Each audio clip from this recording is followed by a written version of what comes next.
নমস্কাৰ বন্ধু-বান্ধৱীসকল, আশা কৰোঁ আপোনালোক সকলো ভালে আছে। মই আজি এই মোৰ চেনেলটোত আপোনাৰ এটা আধ্যাত্মিক দৃশ্যাৱলী দেখাব ওলাইছোঁ। এইখন হৈছে এখন মনসা পূজা হৈছিলে। এই মনসা পূজাৰ কিছু দৃশ্যাৱলী মই আবদ্ধ কৰি ৰাখিছিলোঁ। আশা কৰিছোঁ আপোনালোকে এইখিনি চাই ভাল পাব। এই পূজাখন হৈছিলে আপোনাৰ দৰং জিলাৰ অন্তৰ্গত কবিকাৰা গাঁও, নাগমাতা পূজাশ্ৰম হৰমোহন ক্ষেত্ৰ, গাঁও কবিকাৰা, জননচুকা, দৰং, অসম। 5 দিনীয়া পূজা আছিলে। ইংৰাজী 2024 চনৰ 25, 26, 27 আৰু 28 এপ্ৰিল তাৰিখে এই পূজাখন হৈছিলে। এটা পৰিয়ালে খুব সুন্দৰকৈ এই পূজাখন কৰিছিলে। পৰিয়ালসমূহৰ মই নামবোৰ গাই দিছোঁ: প্ৰফুল্ল শৰ্মা আৰু পৰিয়ালবৰ্গ, ৰমণীকান্ত শৰ্মা আৰু পৰিয়ালবৰ্গ, বংশীধৰ শৰ্মা আৰু পৰিয়ালবৰ্গ, কমিনাথ শৰ্মা আৰু পৰিয়ালবৰ্গ, প্ৰমোদ শৰ্মা আৰু পৰিয়ালবৰ্গ, লগতে ৰাজীৱ শৰ্মা আৰু পৰিয়ালবৰ্গ। এই পূজাখনত এওঁলোকে পূজাখন পাতিলেও সেই অঞ্চলৰ যিখিনি মানুহ, কবিকাৰা গাঁৱৰ মানুহখিনিয়ে খুব সহায় সহযোগ আগবঢ়াইছিলে। তেওঁলোকৰ সহায় অবিহনে এই পূজাখন হয়তো সম্ভৱপৰ হৈ নুঠিলেহেঁতেন। গতিকে মই মোৰ চেনেলটোৰ যোগেদি মই তেওঁলোকক বহুত ধন্যবাদ জ্ঞাপন কৰিছোঁ। আপোনালোকে জানে, দৰঙী কলাকৃষ্টিৰ ভৱিষ্যত অংগ ওজাপালি। মা মনসা পূজাত ওজাপালি অবিহনে মা মনসা পূজা সম্পন্ন নহয়। ইয়াত আপোনালোকে মা মনসাৰ বন্দনা, স্তুতি বা বিভিন্ন দেৱ দেৱীৰ বিভিন্ন বন্দনা শুনিবলৈ পাব, দেখিবলৈ পাব। আশা কৰিছোঁ আপোনালোকে ভাল পাব। এই পূজাখনত যিবোৰ ওজাপালি আহিছিলে, মই তেওঁলোকৰ নামবোৰ গাই দিছোঁ: বুবুল শৰ্মা, পুৰন্দৰ শৰ্মা, নৰপতি ডেকা, খগেন্দ্ৰ নাথ আৰু ববিন কুমাৰ। লগতে মই পূজাৰী যিসকল আছিলে তেওঁলোককো মই বহুত ধন্যবাদ জ্ঞাপন কৰিছোঁ। তেওঁলোক হৈছে শ্ৰী লংকেশ্বৰ শৰ্মা, উৎপলদেৱ শৰ্মা, শশাংক শৰ্মা, কৌশিক শৰ্মা, মন্টু শৰ্মা আৰু বিপিন শৰ্মা। তেওঁলোকৰ অবিহনে তেওঁলোকে যিখিনি কষ্ট কৰিছে এই পূজাখন সাৰ্থক কৰিবলৈ, মই তেওঁলোকক সকলোকে ধন্যবাদ জ্ঞাপন কৰিছোঁ। পূজাৰীসকলক, লগতে যিখিনি ওজাপালিৰ দল আছিলে তেওঁলোকক, আৰু লগতে সেই স্থানীয় ৰাইজ যিখিনি আমাক বহুত সহায় আগবঢ়াইছিলে। প্ৰতিকূল বতৰৰ নেওচি আমি পূজাখন মা মনসাৰ আশীৰ্বাদত খুব সুন্দৰকৈ হৈ গৈছিলে। মোৰ খুব ভাল লাগিছিলে। গতিকে আশা কৰিছোঁ আপোনালোকে ভিডিঅ'টো চাই ভাল পাব। এইখিনিতে এটা কথা ক'ব লাগিব, আপোনালোকে নিশ্চয় ওজাপালিৰ কথা জানে। মঙলদৈৰ পৰা অকণমান দূৰত চিপাঝাৰৰ ওচৰত এখন গাঁও আছে ব্যাসপাৰা। এই ব্যাসপাৰাত এখন ওজাপাৰা বুলি গাঁও আছে। সম্ভৱ তাতেই আমাৰ দৰঙী ওজাপালিৰ জন্ম হৈছিলে। মই ভালকৈ ক'ব, মোৰ ভুল হ'বও পাৰে। তাৰ এজন বিশিষ্ট ব্যক্তি হৰেন্দ্ৰ শৰ্মাদেৱ, তেখেতে এখন ওজাপালিৰ ওপৰত কিতাপ এখন লিখিছে। সেইখন কিতাপ পঢ়িলে নিশ্চয় আপোনালোকে সেই আমাৰ দৰঙী ওজাপালিৰ বিষয়ে অকণ গম পাব। আশা কৰিছোঁ আপোনালোকে ভিডিঅ'টো স্কিপ নকৰিব, শেষলৈ চাব। যিহেতু এনেকুৱা বন্দনা খুব কম আছে বা এনেকুৱা দৃশ্যাৱলী বেছি মানুহে মই জানাত এনেকৈ ইউটিউবত নাই। আশা কৰিছোঁ মই এই চেনেলটোৰ যোগেদি আপোনালোকক এইখিনি দেখাবলৈ চেষ্টা কৰিছোঁ। আপোনালোকে এইখিনি চাই নিশ্চয় ভাল পাব। আৰু মোৰ কথাখিনি উপস্থাপন কৰোঁতে যদি কিবা ভুল হৈছে, মই আশা কৰিছোঁ আপোনালোকে যেন উনিকাই দেখাই দিয়ে, যাতে মই সেইখিনি শুধৰাই ল'ব পাৰোঁ। লগতে মই সকলো মানুহৰ কাৰণে মা মনসাৰ ওচৰত প্ৰণাম জনাইছোঁ, যাতে তেওঁলোকৰ আশীৰ্বাদ আপোনালোকৰ ওচৰত থাকে। মা মনসাই আপোনালোকৰ মনৰ আশাবোৰ পূৰ্ণ কৰে। মা মনসা হৈছে যি নেকি মনৰ আশা পূৰ্ণ কৰে, তেখেতে হৈছে মা মনসা। গতিকে মই দেৱী মাৰ ওচৰত চৰণত সেৱা ধৰিছোঁ। সকলোৰে ভাল হওক, সকলোৰে আহি থকা সময়বোৰ খুব সুন্দৰ হওক, সকলোকে ভগৱানে ভাল কৰক, এইখিনি মই আশা কৰিছোঁ। এই দৃশ্যাৱলী আপোনালোকে পানী তোলা যিখিনি দৃশ্যাৱলী আছে বা দৰঙী কলাগোষ্ঠীৰ যিখিনি ওজাপালি আছে, এয়া দেখিছে কেনেকৈ তেওঁলোকে দেৱী আৰাধনাৰ লগতে কেনেকৈ তেওঁলোকে ওজাপালি প্ৰদৰ্শন কৰিছে। এইবোৰ খুব ভাল লগা এটা দৃশ্যাৱলী। মই সেইখিনি ৰাখিছিলোঁ। কিছুমান ৰাতিৰ দৃশ্যাৱলী আছে, গতিকে যিখিনি আপোনাৰ পিকচাৰ কোৱালিটি ভাল নহ'ব পাৰে, তথাপিও শব্দখিনি শুনিব মই আশা ৰাখিছোঁ। লগতে এটা কথা ক'ব যে মোৰ অকণমান মাতটো অকণ গণ্ডগোলে পাব পাৰে। মোৰ চৰ্দি লাগিছিলে বা বহুত ব্যস্ততাৰ কাৰণে ব্যস্ত থকাৰ কাৰণে মোৰ অকণ চৰ্দি লাগিছিলে। গতিকে মাতটো অকণ ভাঙিব পাৰে। গতিকে তাত যদি কিবা অসুবিধা হয় আপোনালোকে ক্ষমা কৰি দিয়ে যেন মই আশা ৰাখিছোঁ। আপোনালোকে ভিডিঅ'টো চাই থাকক। বৰ এটা সুন্দৰ পৰিৱেশ, আধ্যাত্মিকৰ পৰিৱেশৰ ভিতৰলৈ মই আপোনালোক লৈ যাবলৈ চেষ্টা কৰিছোঁ। ধন্যবাদ।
তুমি এইটো ৰাস্তা ক্লিয়াৰ কৰি দিয়া এইটো ৰাস্তা মানুহ ইফালে আহা যোৱা এইটো ৰাস্তা ক্লিয়াৰ কৰি দিয়া এই কেমেৰা মাছি তুমি এইটো ৰাস্তা এটা ছুটি পাই দিয়া এইটো ৰাস্তা ক্লিয়াৰ কৰি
ধুনীয়াকৈ যাই এতিয়া চাইছে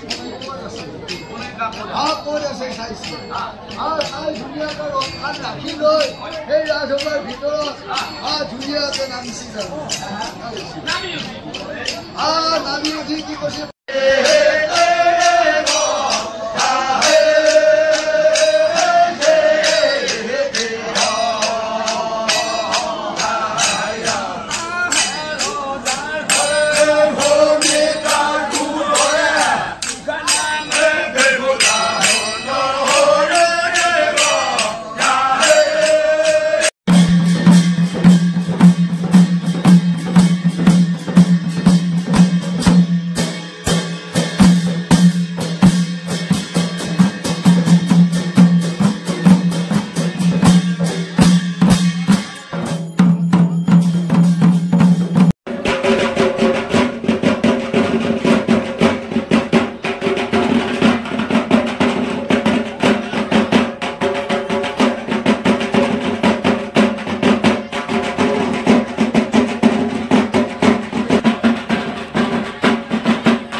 বন্ধুসকল আশা কৰোঁ আপোনালোকে ভিডিঅ'টো চাই নিশ্চয় ভাল পালে এয়া আমাৰ দৰঙৰ কলাকৃষ্টি ওজাপালি আৰু মনসা পূজাৰ যিখিনি দৃশ্যাৱলী আছিলে মই দেখালোঁ আশা কৰোঁ আপোনালোকে নিশ্চয় চাই ভাল পাইছে আহি থকা দিনবোৰত মই আৰু ভিডিঅ' কিছুমান আপলোড কৰিম আশা কৰোঁ আপোনালোকে সেইবোৰ চাব ধন্যবাদ